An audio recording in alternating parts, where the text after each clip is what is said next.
আমার ভালোবাসার মিষ্টি বন্ধুরা, কেমন আছো তোমরা? আশা করি তোমরা অনেক ভালো আছো। তোমাদের দোয়া এবং ভালোবাসায় আমি অনেক ভালো আছি। তাই তোমাদের জন্য আবারও নতুন গল্প নিয়ে এলাম। গল্পটি শেষ পর্যন্ত শুনলে আমি গ্যারান্টি দিয়ে বলতে পারি তোমাদের পানি চলে আসবে। তাই তোমাদের দুটি পায়ে ধরে বলি, অন্তত এই গল্পটি শেষ পর্যন্ত দেখো। আমার নাম পুরিকা রায়। আমার সন্তান বলতে একটি মাত্র ছেলে, আর আমরা মধ্যবিত্ত পরিবারের। আমি দিনরাত অনেক পরিশ্রম করে আমার ছেলেকে পড়াশোনা করিয়েছি। পড়াশোনা শেষ করে ছেলে একটা ছোট ব্যবসা শুরু করে, কিন্তু হাজার চেষ্টা করেও সেই ব্যবসায় সফল হতে পারত না। এখন তো আমি খুবই হতাশ হয়ে পড়েছি, আর ছেলে দিনরাত মন খারাপ করে থাকে। আমি আমার ছেলেকে বুঝিয়ে বললাম, উপেন্দ্র, এভাবে ভেঙে পড়ি না বাবা। ভগবানের প্রতি ভরসা রাখ। একদিন তিনি অবশ্যই তোর পরিশ্রমের ফল দেবেন। আমার কথা মেনে নিয়ে উপেন্দ্র দিনরাত পরিশ্রম করে যাচ্ছিল। একদিন আমি বোনের বাড়ি যাওয়ার সময় এক নির্জন জায়গা দিয়ে যাচ্ছিলাম। জায়গাটা এতটাই নির্জন যে কোথাও কাউকে চোখে পড়ছিল না। হঠাৎ আমার বুক ধরফর করে কেঁপে উঠল, কারণ আমি সেখানে কারো কান্নার আওয়াজ শুনতে পেলাম। এদিক ওদিক তাকিয়ে দেখলাম 16-17 বয়সী মেয়ে হাঁটুর মধ্যে মুখ লুকিয়ে হাউমাউ করে কান্না করছে। তখন আমার মনটা ভয় কেঁপে উঠল, কারণ এত নির্জন একটা জায়গায় একা একা যুবতী নিয়ে কি করছে। প্রথমে ভাবলাম পাগল হতে পারে, কিন্তু তবুও মনুষ্যত্বের কারণে তার কাছে গেলাম। এই নির্জন জায়গায় তাকে একা রেখে যেতে মন চাইছে না। আমি তার কাছে গিয়ে বললাম, রাতের এই সময় এত নির্জন জায়গায় তুমি কি করছো? আমার কথা শুনে মেয়েটা মুখ তুলে দেখে আবার জোরে জোরে কাঁদতে লাগল। খুব মিষ্টি আর নিষ্পাপ একটা মেয়ে। আমি ওকে শান্ত করানোর চেষ্টা করি। আমি ওর এই অবস্থার কারণ জিজ্ঞেস করতে লাগলাম। মেয়েটার উপর আমার খুব মায়া হচ্ছিল, কারণ রাতের এই সময়ে এমন নির্জন জায়গায় একা বসে থাকা বিপজ্জনক। আমি তাকে তার বাড়ির লোকের কথা জিজ্ঞেস করলে সে কাঁদতে কাঁদতে বলল, আমার নাম অঞ্জলি, আর আমার বাড়ি দূরের এক গ্রামে। বাবা মা আমাকে বাড়ি থেকে বের করে দিয়েছেন। আমি হতবাক হয়ে জিজ্ঞেস করলাম, বাবা মা তো মাকে বাড়ি থেকে বের করে দিল কেন? আমার কথা শুনে সে আরও কাঁদতে লাগল, আর বলল, বাবা মা একজন বৃদ্ধ ব্যক্তির সাথে আমার বিয়ে দিতে চায়। বাবা সেই বৃদ্ধের কাছ থেকে ঋণ নিয়েছিলেন, যার বিনিময়ে তিনি আমাকে তার হাতে তুলে দিতে চান। আমি বাবা মায়ের পা ধরে বলেছিলাম যে আমাকে এই নরকে ফেলে দিও না। আমি কখনো খুশি হতে পারবো না। এর থেকে ভালো হয় তোমরা আমাকে মেরে ফেলো, কিন্তু তারা আমার কোনো কথাই শোনেননি। আমার চোখে জল দেখে ও তাদের কান্না হয়নি। আমি যখন তাদের কথা না শুনে এসে বৃদ্ধকে কোনো মতে বিয়ে করব না বললাম, তখন তারা আমাকে বাড়ি থেকে বের করে দেন। মেয়েটি নিজের উপর হওয়া অত্যাচার এবং দুঃখের কথা আমাকে শোনাচ্ছিল, আর হেঁচকি তুলে তুলে কাঁদছিল। আমি তাকে বুকে জড়িয়ে ধরে সান্ত্বনা দিয়ে বললাম, মা, ভগবান তোমার বাবা মাকে সুবুদ্ধি দিক। আমার সাথে চলো, আমি তোমার বাবা মায়ের কাছে গিয়ে তাদের বোঝাব। সব সময় মানুষের একরকম যায় না। তাই নিজের মেয়েকে বলি না দিয়ে অন্য কোনো উপায় খুঁজে বের করুন। আর যুবতী মেয়েকে এভাবে ঘর থেকে বের করে দেওয়া কোনো সমাধান না, বরং বিপদকে নিমন্ত্রণ জানানো। অনেক রাত হয়ে গেছে, তাই সেই সময় আমি ওকে ওর বাড়িতে নিয়ে যেতে পারলাম না। অঞ্জলির হাত ধরে ওকে আমার বোনের বাড়িতে নিয়ে এলাম। বোন ওর কথা জিজ্ঞেস করলে আমি অঞ্জলির সব কথা খুলে বললাম। আমার বোন মেয়েটির দিকে করুণার চোখে তাকিয়ে বলল, আমি বিশ্বাস করতে পারছি না যে আজকের দিনেও পৃথিবীতে এমন বাবা মা আছে যারা কিনা তাদের যুবতী মেয়েকে রাতের বেলা বাড়ি থেকে বের করে দেয়।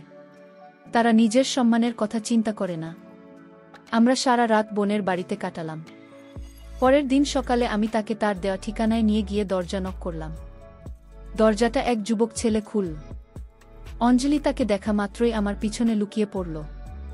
আমি অঞ্জলিকে জিজ্ঞেস করলাম, এই ছেলেটা কি তোমার ভাই? অঞ্জলি মাথা নেড়ে বলল, আমি ওকে চিনি না। এরপর অঞ্জলি ছেলেটির দিকে এগিয়ে গিয়ে তার বাবা মায়ের কথা জিজ্ঞেস করল। ছেলেটি আমাদের জানালো যে গতকালই আমাদের কাছে বাড়ি বিক্রি করে তারা গ্রাম ছেড়ে চলে গেছে। এখন থেকে বাড়িটা আমাদের। ছেলেটির কথাগুলো শুনে অঞ্জলির মুখে দুঃখ ফুটে উঠল, আর ওর চোখ থেকে জল পড়তে লাগল। আমিও ভাগ্যের এই করুণ পরিণতি দেখে অবাক হলাম। ভগবান যে কি চান কিছুই বুঝতে পারছি না। এত মিষ্টি একটা মেয়ের সাথে এমন কাজ কেউ কিভাবে করতে পারে? মনে মনে অঞ্জলির বাবা মায়ের চিন্তা ভাবনা অবাক হয়ে গেলাম। আমি ওকে আমার বাড়িতে নিয়ে এসেছি। ওকে এভাবে অসহায় রেখে যেতে পারলাম না। ওকে বাড়িতে নিয়ে আসাটা আমার ছেলে উপেন্দ্র মেনে নিতে পারেনি।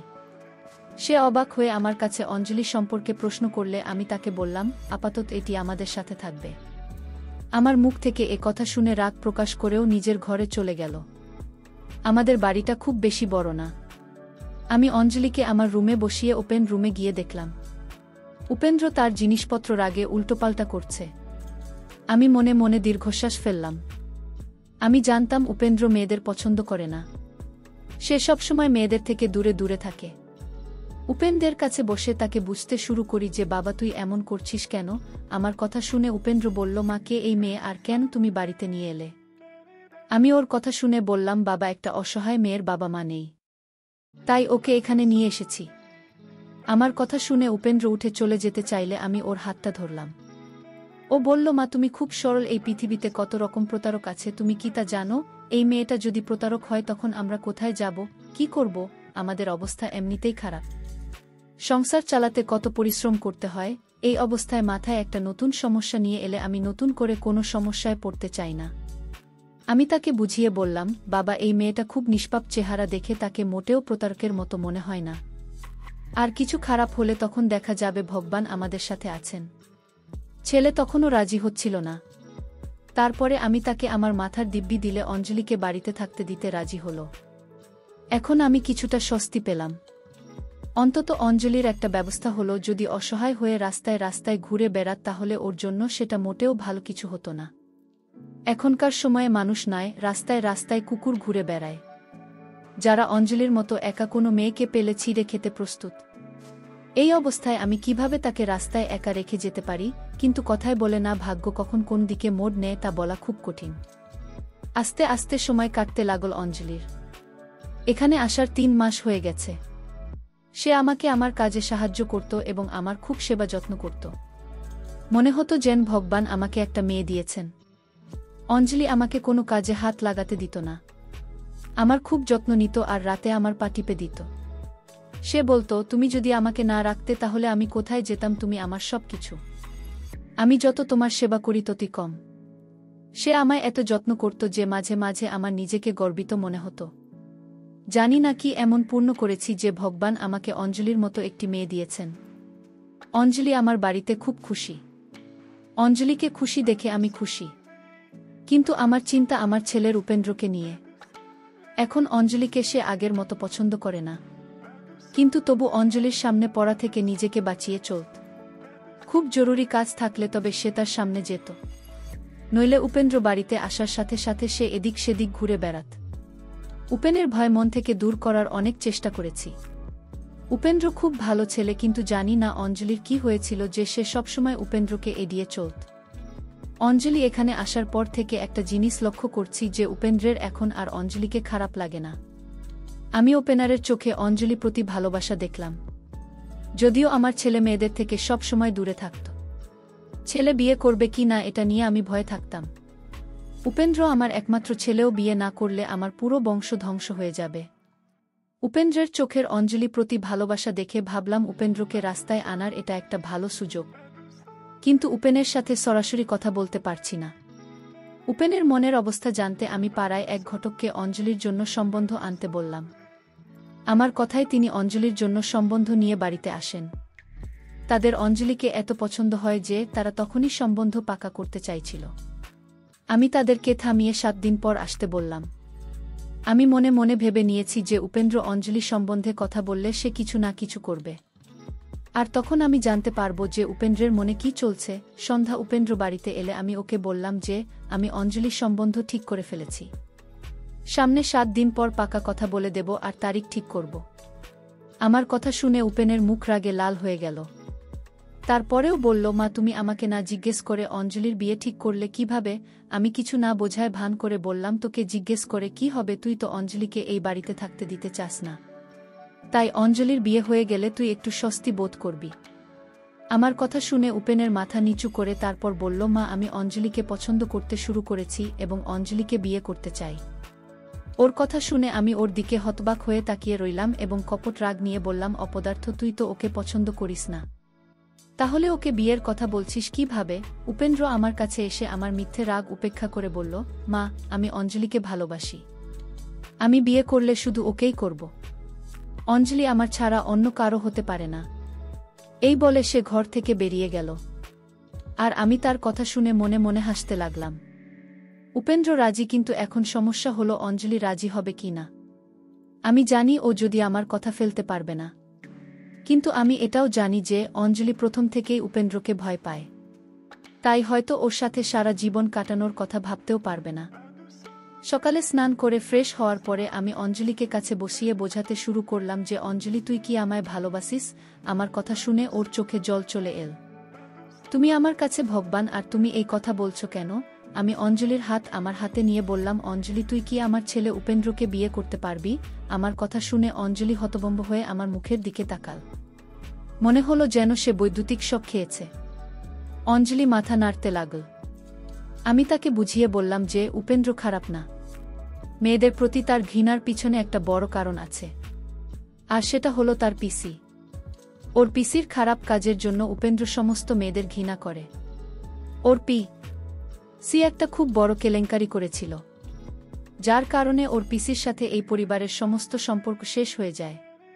ঠিক এই কারণে উপেন্দ্র মেয়েদের পছন্দ করে না, তাদের থেকে দূরে দূরে থাকে।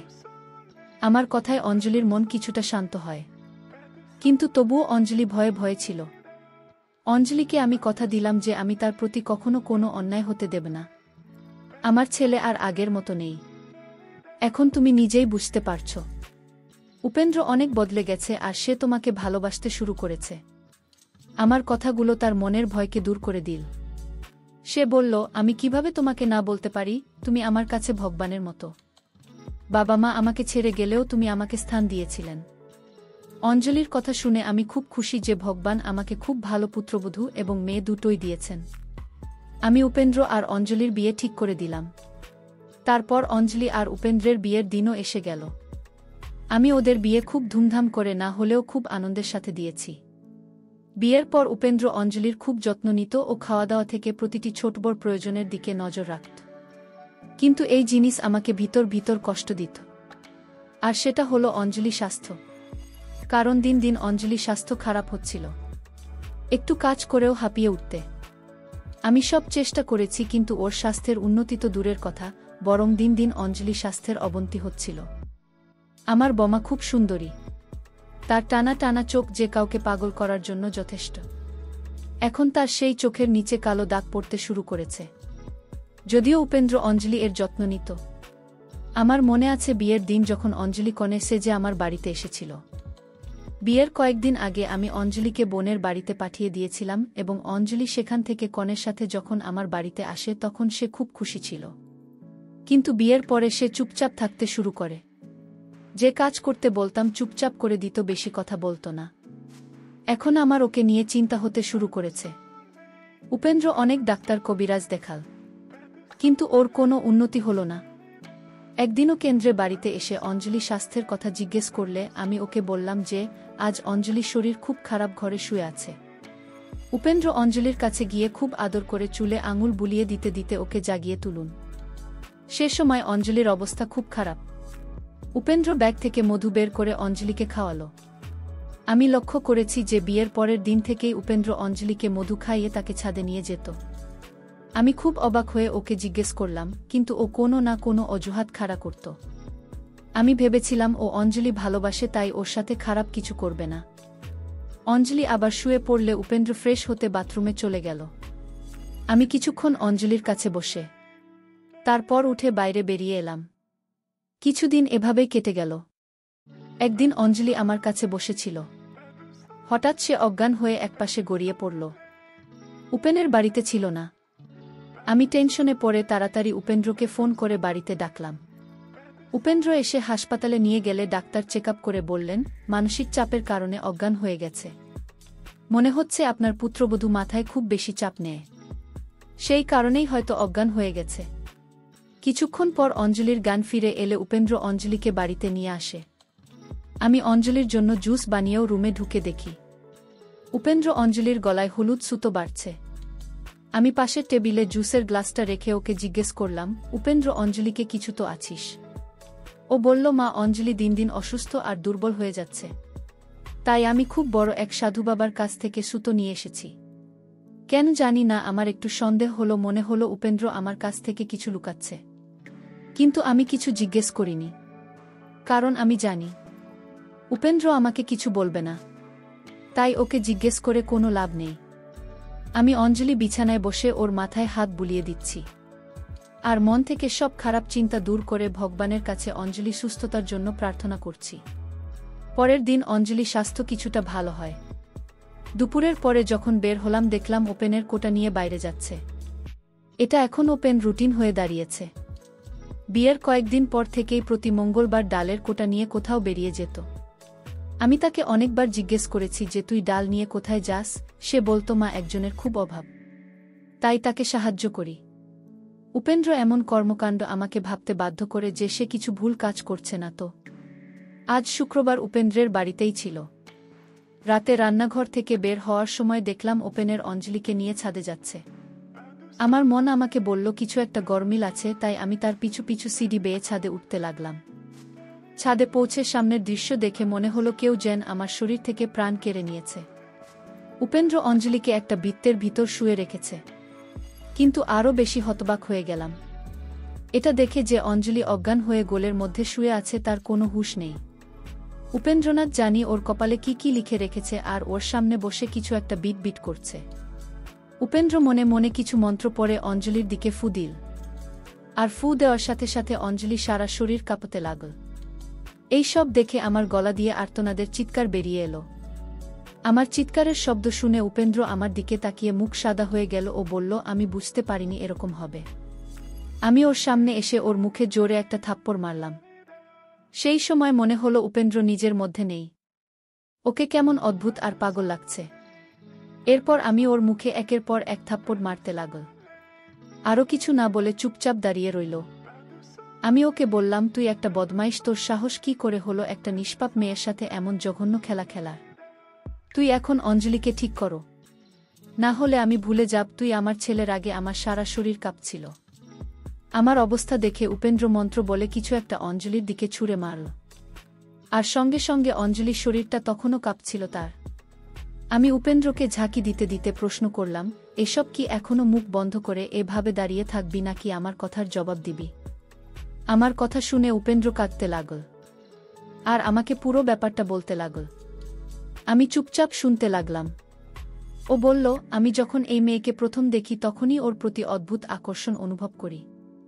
আমি ওর কাছে যাওয়া থেকে নিজেকে আটকানোর অনেক চেষ্টা করেও ব্যর্থ হয়ে আমি বিয়ের আগে অঞ্জলির সাথে সম্পর্ক স্থাপন করতে চাইতাম।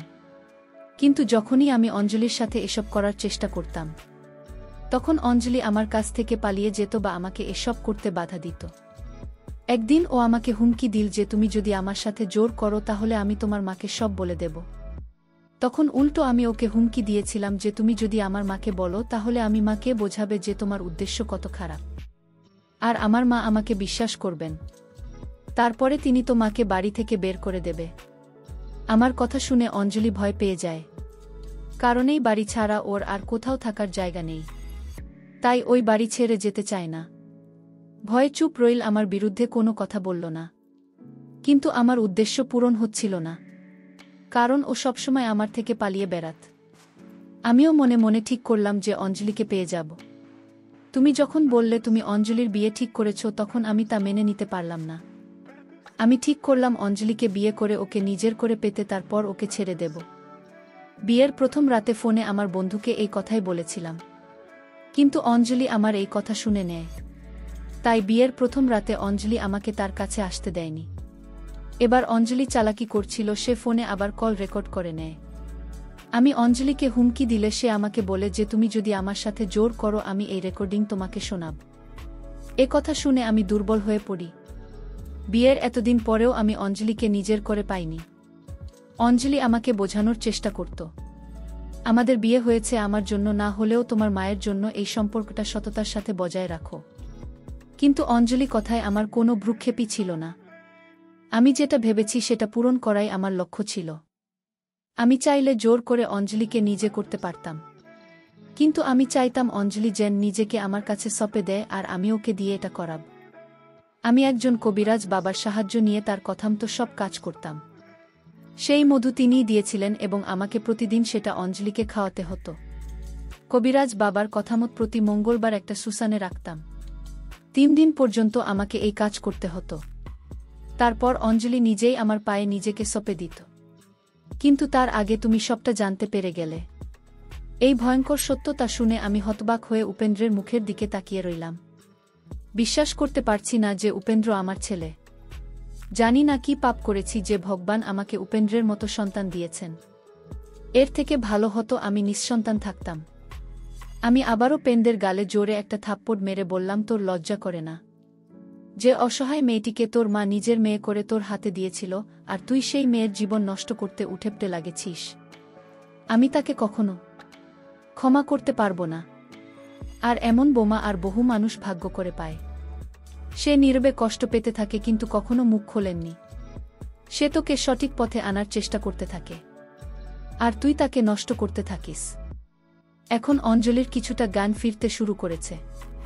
আমি অঞ্জলিকে ধরে ওকে ওর রুমে এনে বিছানায় শুয়ে দিলাম এবং কেঁদে কেঁদে তার কাছে ক্ষমা চাইলাম। অঞ্জলি বুঝতে পেরেছে আমি সত্যটা জানতে পেরে গেছি, তাই সেও আমার গলা জড়িয়ে ধরে কাঁদতে লাগল।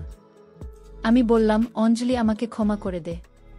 আমি তোর সাথে অনেক বড় অন্যায় করেছি। আমি তোর কাছে অপরাধী। অঞ্জলি আমার হাত দুইটা ধরে কাঁদতে কাঁদতে বলল, না, তুমি কোনো অন্যায় করনি। এসবই আমার ভাগ্য। তুমি আমার সাথে যা করেছ তা তো আমার ভালোর জন্যই করেছে।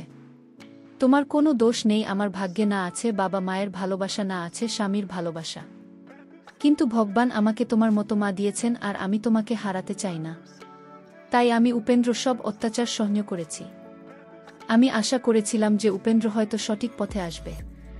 আমি শুধু ওদের কাছে গিয়ে ওর হাত ধরে ভগবানের সামনে দাঁড় করিয়ে বললাম, উপেন্দ্রকে ভগবানের দিব্যি, তুই এখনই আমার বাড়ি থেকে বেরিয়ে যা। যেদিন তোর মনে হবে তুই আমার বোমার যোগ্য হয়েছি, সেদিন তোর জন্য বাড়ির দরজা খোলা। কিন্তু ভগবানের নামে শপথ করে বলছি, তুই যদি বাড়িতে খারাপ চিন্তা নিয়ে আসিস তাহলে যেন তোর উপর ভগবানের অভিশাপ নেমে আসে।